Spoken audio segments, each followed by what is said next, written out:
कि what is the currency of Ukraine, Ukraine की currency क्या है, हरवीनिया है। उसके बाद है कि सफागा इज अ सी पोर्ट, वो किसकी सी पोर्ट है, वो इजिप्ट मिस्र की ही सी पोर्ट है। The world highest water falls is in, world highest waterfall कौन सी है, वो है एंजल्स फॉल्स, वेनेजुएला कंट्री में है, याद रखिएगा जी। Fathometer is used for the measuring, ये डेप्थ ऑफ ओशियन के लिए होता है, याद रखिएगा। हीर रांझा वाज रिटन बाय, हीर रांझा किसने लिखी थी, ये शाह ने लिखी थी, ये खूबसूरत जो लव स्टोरी है। और फिर सस्सी पुन्नू किसने लिखी थी, वो याद रखिएगा हाशिम शाह ने लिखी थी।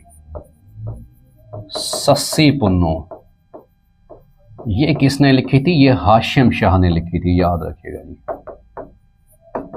ये हाशिम शाह ने लिखी थी। उसके बाद है कि which country is supplying edible oil to the Pakistan, वो कौन सा है, वो है मलेशिया है। उसके बाद है कि airport security force was raised under the act, ये एस्टैब्लिश्ड की गई थी, किस एक्ट के तहत इसको बनाया गया था एस्टैब्लिश्ड, वो 1975 है, लेकिन इसको जो बनाया गया था वो कब है, 1976 है, याद रखिएगा। और ये एक फेडरल डिपार्टमेंट के अंडर ये काम कर रहा है ये इदारा।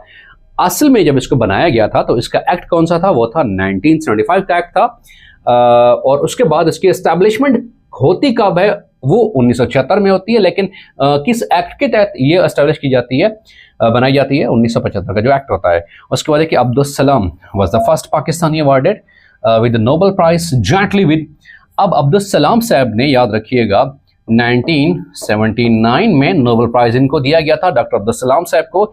इनका ताल्लुक पाकिस्तान के झंग डिस्ट्रिक्ट से था और इनको फिजिक्स की कैटेगरी में नोबेल प्राइज दिया गया था। और उस वक्त 1979 में जब इनको नोबेल प्राइज दिया गया था, इन्हीं के साथ एक और भी नोबेल प्राइज लेने वाली शख्सियत हैं, वो कौन सी हैं, वो है शेल्डन ली ग्लाशो। ये ऐसी शख्सियत हैं कि जिनको डॉक्टर अब्दुल सलाम साहब के साथ ही नोबेल प्राइज दिया गया था, याद रखिएगा। 3 ऐसी पर्सनैलिटीज थी जब 1979 में नोबेल प्राइज फिजिक्स में दिया जाता है वीक न्यूक्लियर फोर्सेस के हवाले से, तो उसमें 3 पर्सनैलिटीज में से 2 का नाम क्या है, पहला अब्दुल सलाम साहब है, दूसरे कौन से हैं, शेल्डन ली ग्लाशो साहब है, कि जिन्होंने नोबेल पीस प्राइज का इनाम हासिल किया था। कब, 1979 में हासिल किया था, याद रखिएगा, 1979 में।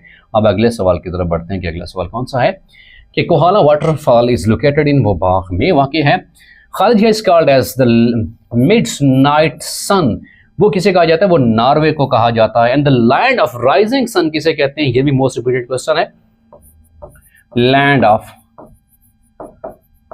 राइजिंग सन, चढ़ते सूरज की जमीन, जापान को कहा जाता है, याद